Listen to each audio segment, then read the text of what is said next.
Alrighty, so today we're going to be looking at a problem involving trigonometric functions in the real world, and we're going to be basing it off a really useful function, which is going to be the general sine or cosine function. So just as a reminder, I might write up one of them. So this is the general sine function. We'll decide whether we're using sine or cosine in a little bit. Okay, but there's our general function. So we have a Ferris wheel with a radius of 30 meters, rotates once every 60 seconds. Passengers get into a cabin 1 meter above the level ground.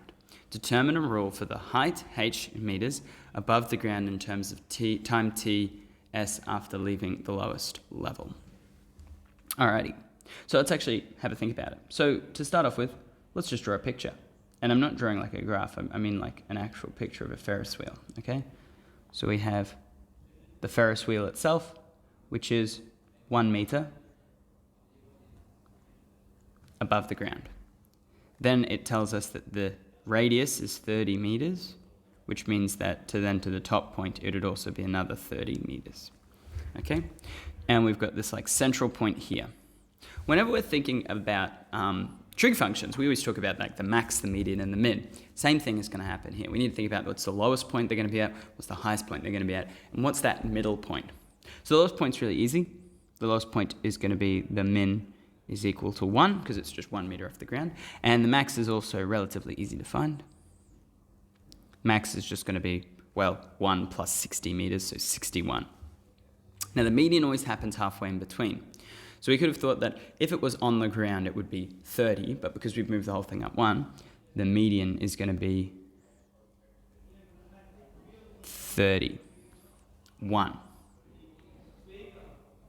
If you think that's cheating for me to just say the median's 31, then what I'd say to you is that you could also think about it being halfway in between the min and the max. And 61 plus 1, 62 divided by 2 is 31. So it works either way.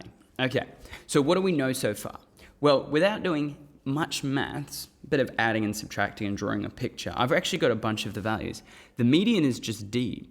So d equals the median, the middle. So 31. A is equal to the amplitude, right? And the amplitude we can think of as either being the distance from the bottom to the top or the top to the bottom. So we know that the amplitude needs to be 30. We're going to worry about reflections later. So let's just say it's 30. We may be wrong later. Now it says that it rotates every 60 seconds, and we want the terms it in seconds. So we want our period to be equal to 60, okay? Because that's how long on the x-axis it's going to take to repeat, because our x-axis isn't going to be isn't going to be 2 pi. We don't have period to be 2 pi. So we want our period to be 60. So we can solve for the period then. We can solve for the b value by solving this equation. Again, with the whole negative thing, we're going to have to think about that in a moment. So we're going to get 60 over 1 equals 2 pi over b. Invert the two equations, we get 1 over 60 equals b over 2 pi. Multiply both sides by 2 pi.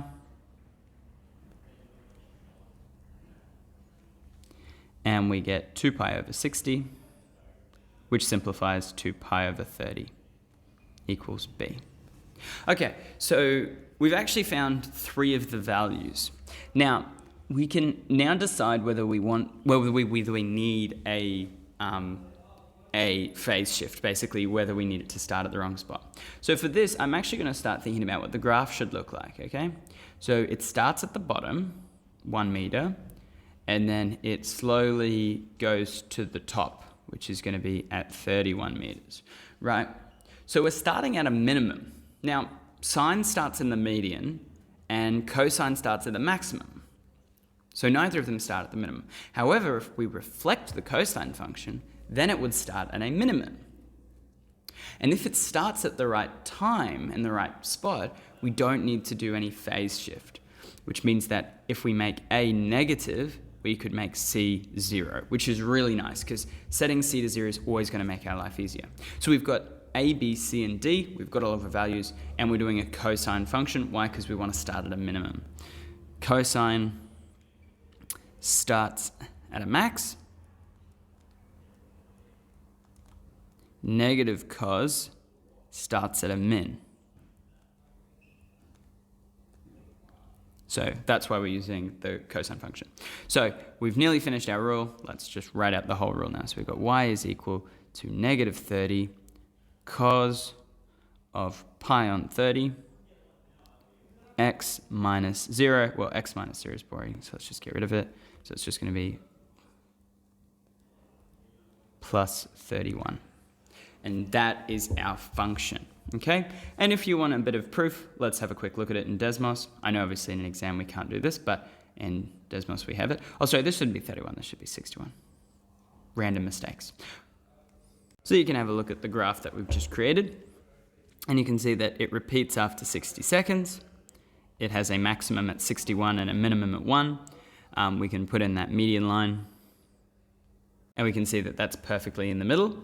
And so we've got a graph that actually matches it. So you can imagine at the beginning of the time you're at the bottom, and then you slowly move your way up to the top, and then you move your way back down to the bottom, and then you move your way back to the top, and so on and so forth.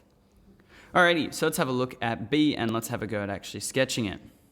And we want to do it for a 2-minute period, so that's 2 full rotations. So B, we're doing a sketch. Right, we've actually already worked out all of the information that we need for our sketch. Max at 61, min line at 1, and median line at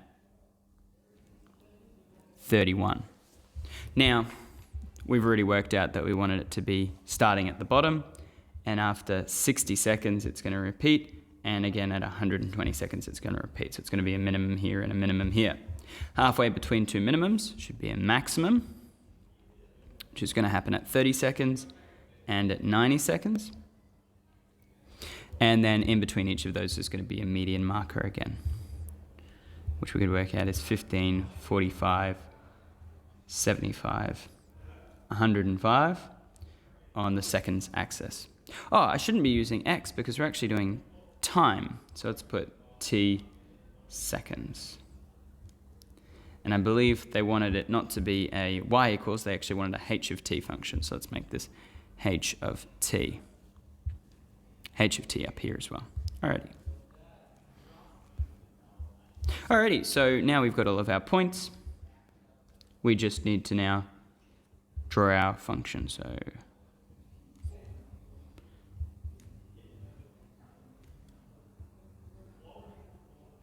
and again, you can double check this on Desmos or on your calculator just to have a look at it and check that you're happy that it looks right. Just make sure that you set your y-axis and x-axis to sensible spots. Alrighty, let's have a look at C. So C says determine the passenger's height to the nearest meter above the grounds after 20 seconds. So for C, we've got a function. So t equals 20, and we want to find out what h of 20 is equal to.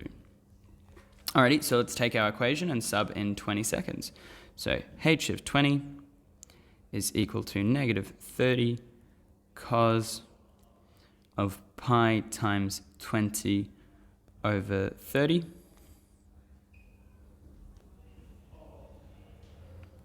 plus 31. Alrighty, so we need to work this out.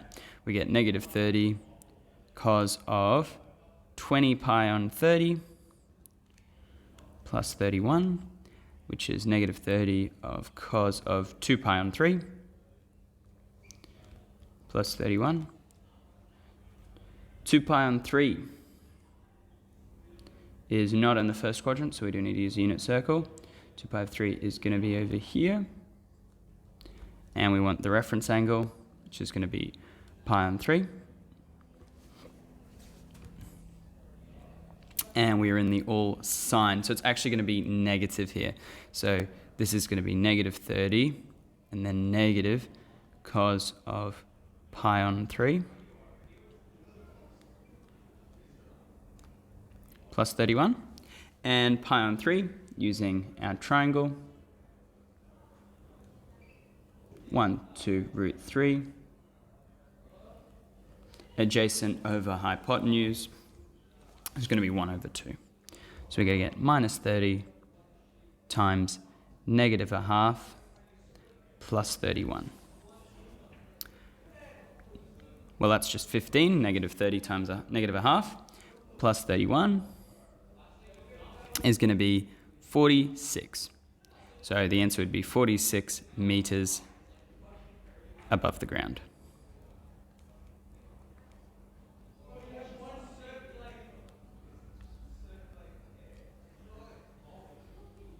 Now the last question asks us, when will the cabin be 50 meters above the ground for the first time? Okay, so this is the opposite. We want to know for what time does h of t equal, what was it, 50 meters. So 50 meters. Alrighty, so we're going to get 50 is equal to negative 30 cos of pi t on 30 plus 31. Okay, subtract 31 from both sides. We're going to get 19 equals minus 30 cos of pi t on 30. Divide both sides by negative 30 and we get negative 19 on 30 equals cos of pi t on 30. Okay, now as most of us would know, negative 19 on 30 is not one of our exact values, so there's no way you can do this with a calculator. So in our calculator, we need to work out what the answer is. Now, we're going to need to use our calculator to solve this. So probably the easiest way would be to just graph it. So let's just ignore all of this. This is unsolvable. And instead go into our calculator and actually graph it. Alrighty, so let's jump into decimal. Now the biggest thing you should notice is that my time scale is way different than my x and y axis setup. So make sure you set up your view window properly on your calculator. And you can just see I've typed in the function at the top. Now I don't want it to be y is equal to 31. I actually want it to be y is equal to 50. That's right. So let's make it 50. And you can see here that the first intersection, right, between these two functions, and remember we're counting from time 0, so you should probably have maybe negative 10 up to 120, something like that as your x-axis. But you can see that the first intersection, it's nice and easy on Desmos, you can just click on it. No calculator's not too hard either. And the answer is 21.549. And there's our answer. So 21.55. T is equal to 20, what was it, 25 point, I've already forgotten it, 21.55. 21.55 seconds. So we'd probably round this up to approximately 22 seconds.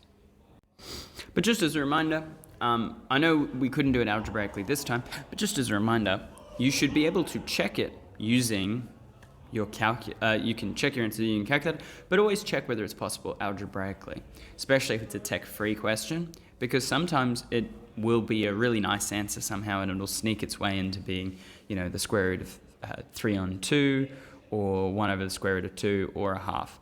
And so when it's those ones, it's going to be a lot easier to actually work out. Alrighty, I'll see you in the next one. Goodbye.